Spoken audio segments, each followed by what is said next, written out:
माझे नाव रुपाली आहे. माझ्या लग्नाला 5 वर्षे झाली होती, पण अजूनही मला मूलबाळ झाले नव्हते. माझ्या घरात आम्ही तिघेच जण राहत होतो. मी, माझा नवरा आणि माझे सासरेबुवा. माझ्या सासूबाईचे माझ्या लग्नाआधीच निधन झालं होतं. सासरेबुवा कामानिमित्त बाहेर राहायचे आणि कधीकधीच घरी यायचे. त्यामुळे मला घरात मूलबाळ न होण्यावरून टोमणे द्यायला कोणच नव्हतं. पण तरीही सगळ्यांनाच मूल हवं असतं. एके दिवशी माझा नवरा कामावरून घरी आला, तेव्हा तो खूपच आनंदी दिसत होता. तसाच आला आणि सरळ बेडरूममध्ये गेला आणि त्या अलमारीत काहीतरी शोधायला सुरुवात केली. मी विचारण्याचा प्रयत्न केला तेव्हा त्याने मला सांगितलं की सर्वजण झोपल्यानंतर मी तुला काहीतरी दाखवेन, जे पाहून तुला खूपच आनंद होईल. त्या दिवशी घरात काही पाहुणे आले होते, कारण आमच्या लग्नाचा वाढदिवस होता. त्या आनंदात आम्ही घरात एक छोटासा कार्यक्रम देखील आयोजित केला होता आणि त्यामुळे सर्व पाहुणे आमच्या घरी आले होते. पण माझ्या नवऱ्याला अशी कोणती गोष्ट दाखवायची आहे हे मला समजेना. मला वाटले की कदाचित काहीतरी भेटवस्तू असावी. आता मी आतुरतेने वाट पाहू लागले, सर्वजण झोपण्याची आणि शेवटी माझ्या नवऱ्याला मला काय दाखवायची आहे याची. थोड्या वेळाने सगळे झोपल्यावर माझ्या नवऱ्याने मला त्याच्या खोलीत नेले आणि सांगितले, आज मी तुला जे काही दाखवणार आहे ते पाहून आणि ऐकून तू आनंदाने वेडी होशील. यावेळी त्याच्या चेहऱ्यावर खूप आनंद दिसत होता. मला अस्वस्थ वाटू लागले होते. माझ्या मनाची इच्छा होती की मला लवकरात लवकर ती गोष्ट दाखवावी ज्याने मला आनंद मिळणार आहे, कारण बाळाची चांगली बातमी मिळण्याचा तर कोणताच मार्ग नव्हता. आणि जर ती भेट असेल तर माझ्या नवऱ्याच्या चेहऱ्यावर इतका आनंद का? माझा नवरा उठला आणि अलमारीच्या दिशेने गेला. काही वेळाने तो माझ्याजवळ आला आणि त्याने माझ्या हातात एक पॅकेट दिलं. मी ते पाहू लागले तेव्हा माझा नवरा म्हणाला, त्यात काहीतरी आहे जे तुला आई बनण्यास मदत करेल. तू खूप लवकरच आई होशील. मला वाटले की काहीतरी चुकीचे ऐकले आहे, पण जेव्हा त्याने हसून होकार दिला तेव्हा मला त्याचे बोलणे ऐकून प्रथमच आश्चर्य वाटले आणि नंतर आनंद झाला. मला वाटले की कदाचित त्यात काहीतरी औषध असेल ज्याचा वापर करून आम्हाला मूल होऊ शकेल. आनंदाने माझ्या डोळ्यात पाणी आले, कारण यावेळी माझ्या नवऱ्याच्या बोलण्यात खूप आत्मविश्वास होता. त्यामुळे कदाचित हे औषध कामी येईल असा माझा विश्वास बसला. मी उत्सुकतेने ते पॅकेट उघडलं, पण त्यात औषध नव्हतं. आतील वस्तू पाहून क्षणभर मला आश्चर्य वाटलं आणि मग मी कुणालकडे आश्चर्याने बघितलं आणि विचारलं, ही काय मस्करी आहे? मला वाटले कदाचित कुणालने माझ्याशी मस्करी केली असेल, पण काही क्षणापूर्वी मला वाटलेला आनंद पश्चातापात बदलला. लोकांना वाटेल ते ऐकवले होते, पण कुणालने मला आजपर्यंत साथ दिली होती. माझा विश्वास फक्त कुणालवर होता, तो आज तुटला होता.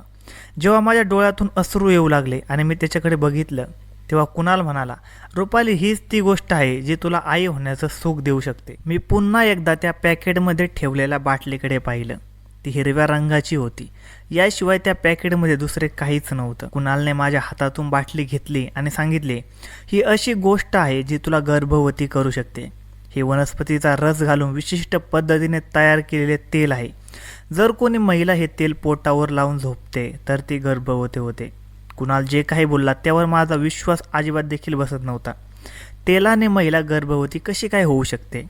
पण कुणालच्या हट्टामुळे मला हे स्वीकारण्यास भाग पडले, कारण मी पण बाळ होण्यासाठी खूप प्रयत्न केले होते. कितीतरी डॉक्टर, हकीम सर्व प्रयत्न केले, पण काहीच फायदा झाला नाही. शेवटी मग मी विचार केला की हे तेल देखील एकदा वापरून पाहावे. कुणालने मला ती वापरण्याची पद्धत सांगितली आणि कोणत्याही परिस्थितीत ते करायला सांगितलं. मी होकार दिला, पण इतक्यात कुणालला कुणाचा तरी फोन आला आणि तो फोनवर बोलत तिथून निघून गेला. मला त्या तेलाने कधीच गर्भधारणा होणार नाही याची 100% खात्री होती, पण माझ्या नवऱ्याच्या सांगण्यामुळे मी तेल पोटावर लावले आणि झोपले.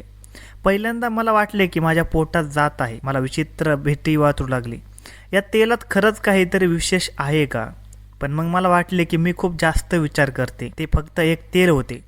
हळूहळू मला झोप येऊ लागली आणि मला कधी झोप लागली ते मला कळलंच नाही. सकाळी जेव्हा जाग आली तेव्हा माझ्या पोटावर तेल नव्हतं. मला विचित्र वेदना होत होत्या. माझे संपूर्ण शरीर थरथर कापत होतं. मी डोळे उघडले तर माझ्यासमोर सासरेबुवा उभे होते आणि त्यांच्या हातात तीच तेलाची बाटली होती. मला जागे पाहून त्यांच्या चेहऱ्याचा रंग उडाला. मग ते म्हणाले, सुनबाई, मी तुला उठवायला आलो होतो. कुणाल तर केव्हाच ऑफिसला निघून गेला आहे. घरातील बाकीचे पाहुणेही उठले आहेत आणि तुझीच वाट पाहत आहे. इतके बोलून ते निघून गेले. माझे सासरे मला घाबरलेले दिसत होते. मला एक विचित्र अस्वस्थता होत होती. मला काहीच काम करावंसं वाटत नव्हतं. डोकेही जड वाटत होतं. फक्त 2च दिवस झाले होते की माझी तब्येत बिघडायला लागली. संध्याकाळी कुणाल घरी आल्यावर मी त्याच्यासोबत डॉक्टरांकडे गेले. डॉक्टरांनी मला दाखल केलं आणि माझ्यावर अनेक तपासण्या करण्यात आल्या. मी इतकी आजारी नव्हते की मला दाखल व्हावे लागेल. मला आश्चर्य वाटलं. दुसऱ्या दिवशी माझा रिपोर्ट पाहून डॉक्टर हसत म्हणाले, अशा परिस्थितीत सर्व काही नॉर्मल आहे. तुम्ही आई होणार आहात. हे ऐकून मला खूप आनंद झाला. मला वाटले कदाचित त्या तेलात खरंच कसली तरी जादू होती. पण विश्वासात बसत नव्हता की हे कसे झाले. कदाचित हे एक स्वप्न असेल, कारण मला माहीत नव्हते की मला तो आनंद इतक्या सहजतेने मिळेल, याची मी गेल्या अनेक वर्षांपासून वाट पाहत होते. माझ्या आश्चर्यावर आणि त्रासावर मात करून हा आनंद फुकट घालवायचा नव्हता. म्हणूनच मी या सर्व गोष्टीवर माझे मन वळवले आणि थेट घराकडे निघाले. घरी आल्यावर कुणालने माझ्या सासऱ्यांना ही आनंदाची बातमी सांगितली. पण ते खुश होण्याऐवजी नाराज झाले. का झाले ते देखील मला कळले नाही. त्यांच्या चेहऱ्यावर एक विचित्र नाराजगी दिसली. मला वाटले आजपर्यंत त्यांची खूप काळजी घेतली होती. त्यांना खूप महत्त्व दिले जात होते. नवीन बाळाच्या आगमनाची बातमी ही कदाचित त्यांच्यासाठी आनंदाची नसावी. कदाचित त्यांचे महत्त्व आता कमी होईल असे त्यांना वाटत असेल, म्हणूनच ते खुश झाले नसतील असे मला वाटले. असे दिवस जात राहिले. आजकाल कुणाल माझी खूप काळजी घेत होता आणि सर्व काही विसरून गेला होता. त्याला हा आनंद मनातून खरोखरच जाणवत होता आणि मी पण त्याला साथ देत होते. हळूहळू मला कुठून तरी एक अफवा कानावर पडली, जी जाणून मला थोडे आश्चर्य वाटले की त्या हिरव्या तेलामुळे आत्तापर्यंत 60 महिला माता झाल्या होत्या. यापैकी एक मी पण होते. आमच्या वस्तीत एक दुकान खूप प्रसिद्ध झाले होते, जिथून हे हिरवे तेल मिळायचे. योगायोगाने माझे सासरे त्याच दुकानात कामाला होते. हे हिरवे तेल आमच्या वस्तीतील कोणत्याही बाईला हवे असेल तर माझे सासरे ते आणून द्यायचे. एक दिवस मला त्यांना विचाराशी वाटले की या तेलावर असे काय करतात की ज्यामुळे महिला लगेचच गरोदर होतात. पण जेव्हापासून मी गरोदर राहिले तेव्हापासून माझ्या सासऱ्यांना माझ्याशी बोलायला देखील आवडत नसे आणि त्यांच्याशी असे बोलताना मला स्वतःलाही लाज वाटली. अचानक एक अशी घटना घडली की ज्याने माझी रात्रीची झोपच हिरावून घेतली. त्या संध्याकाळी मी स्वयंपाकघरात स्वयंपाक करत होते. तेव्हा माझा नवरा घरी आला आणि त्याने माझ्या सासऱ्यांना लपवायला सुरुवात केली. घाबरून सासऱ्यांना अलमारीत लपत होता आणि त्याच वेळी म्हणत होता, काहीही झाले तरी बाहेर येऊ नका.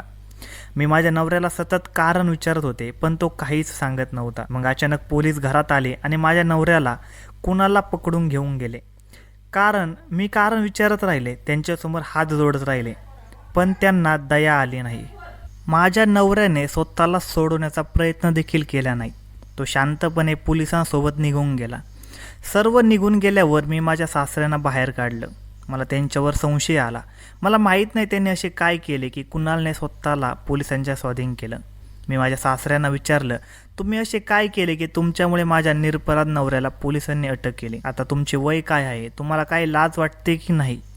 तेव्हा माझे सासरे मला म्हणाले, सुनबाई जा आणि तुझ्या नवऱ्याला विचार, मी काय केले आहे की त्यांनीच काय केले आहे. मी तुझ्या कोणत्याही प्रश्नाचे उत्तर देऊ शकत नाही. आणि सुनबाई, तू माझ्या मागे लागू नकोस, तुझ्या कामाशी काम ठेव, असे बोलून ते निघून गेले. मला माझ्या नवऱ्याला कोणत्याही किमतीत परत आणायचं होतं. दुसऱ्या दिवशी जी बातमी ऐकली ते ऐकून मला धक्काच बसला. त्या हिरव्या तेलाच्या दुकानात काम करणाऱ्या लोकांना पोलिसांनी सोबत घेऊन गेले, कारण तो दुकानदार त्या तेलामध्ये बेशुद्धीचं औषध मिसळत असे. हे तेल लावल्याने महिला बेशुद्ध व्हायच्या. हे ऐकून तर माझ्या पायाखालची जमीनच सरकली. मला माझ्या सासऱ्यांवर संशय आला, कारण कुणालने सांगितलं होतं की दुकानात फक्त 2च लोक काम करतात. एक होता मालक आणि दुसरे होते माझे सासरे, ज्यांना मी वयोवृद्ध समजत होते. आणि मी पण त्या बायकामधील एकच होते. याचा विचार करून माझा आत्मा थरथरत होता. मी डोके धरून जमिनीवर बसले आणि रडायला लागले. जर सासरे बुवाने काही केले असेल तर पोलीस कुणालला का घेऊन गेले? माझ्या नवऱ्याला निर्दोष मी कसे सिद्ध करावे हे मला कळत नव्हतं. तेवढ्यात दार उघडलं आणि माझे सासरे घरात आले. त्यांच्या हातात एक बॅग होती, जी ते लपवण्याचा प्रयत्न करत होते आणि वेगाने आपल्या खोलीकडे जात होते. मला समजलं की त्यात त्यांच्याविरुद्ध काहीतरी पुरावा आहे, जो मला मिळाला तर मी माझ्या नवऱ्याला निर्दोष सिद्ध करू शकेन. मी त्यांच्या खोलीची खिडकी थोडीशी उघडून पाहिली. माझ्या सासऱ्याने ती बॅग अलमारीत लपवून ठेवली होती. अलमारीला कुलूप लावलं आणि चावी ड्रावरमध्ये ठेवले. रात्र झाली आणि माझे सासरे गाढ झोपले. मी त्यांच्या खोलीत गेले. गुपचूप त्यांच्या अलमारीतून ती बॅग काढली आणि माझ्या खोलीत आले. दरवाजा बंद केला. मी ती बॅग उघडली तेव्हा माझ्या पायाखालची जमीनच सरकली, काय करावे हे मला समजत नव्हते. त्यात अनेक टेस्ट ट्यूब ठेवल्या होत्या. मी त्या टेस्ट ट्यूब घेतल्या आणि सकाळी लवकर प्रयोगशाळेत गेले. तेव्हा त्यांची चाचणी घेतली. तेव्हा मला धक्काच बसला. असे काय घडू शकते असा मी कधी विचारही केला नव्हता. पण माझ्या संशयाची पुष्टी करण्यासाठी जेव्हा मी स्वतःची आणि त्या महिलांची चाचणी घेतली तेव्हा रिपोर्ट पाहिल्यावर कळाले की माझ्या सासऱ्यांचेच मूल माझ्यासह सुमारे 8 महिलांच्या गर्भात वाढत होते. मी ज्यांना वृद्ध समजत होते ते हे सर्व किती दिवसापासून करत होते माहीत नाही. वस्तीतील एक महिला डॉक्टर जिने मला एक रात्र दवाखान्यात ठेवले होते तीही या कामात सहभागी होती. कारण सगळ्या बायका तिच्याकडे जायच्या. त्यांना त्या तेलाच्या दुकानातूनच त्या लेडी डॉक्टरचे कार्ड दिले जायचे. मग मी माझ्या नवऱ्याला निर्दोष सिद्ध करण्यात यावे म्हणून सर्व पुरावे पोलिसांकडे दिले. या कामात माझा नवराही सहभागी असल्याचे कळाल्यावर मला खूपच वाईट वाटलं. त्या डॉक्टरला अटक झाल्यावर ही सगळी फसवणूक त्यांनीच केल्याचे कळाले. तो डॉक्टर नसून शास्त्रज्ञ होता. त्यांनीच माझ्या सासऱ्यावर पहिला प्रयोग केला होता आणि तो यशस्वी झाल्यानंतर त्यांनी ही योजना आखली. या सर्व लोकांच्या असहायतेचा फायदा घेतला आणि त्यातून जे पैसे यायचे ते सर्व ते वाटून घ्यायचे. त्यांच्या या योजनेची पद्धत अशी होती, त्या तेलाने त्या महिलांना बेशुद्ध करायचे, त्यांना चक्कर यायची आणि अस्वस्थ वाटायला लागायचे. अशी सर्व औषधे तेलात मिसळली जायची. जेव्हा त्या महिला त्या लेडी डॉक्टरांकडे जायच्या तेव्हा एका रात्रीसाठी त्यांना हॉस्पिटलमध्ये दाखल करून ते आपले काम पूर्ण करायचे आणि सकाळच्या रिपोर्टमध्ये दाखवायचे की त्या गरोदर आहेत. मला स्वतःचाही राग आला की एवढी सुशिक्षित असून मी या सगळ्या गोष्टीत कशी पडले. तर मित्रांनो, कथा कशी वाटली ते कमेंट करून नक्की सांगा. व्हिडिओला लाईक करायला अजिबात विसरू नका आणि चॅनलवर नवीन असाल तर चॅनलला सबस्क्राईब करून नक्कीच जा.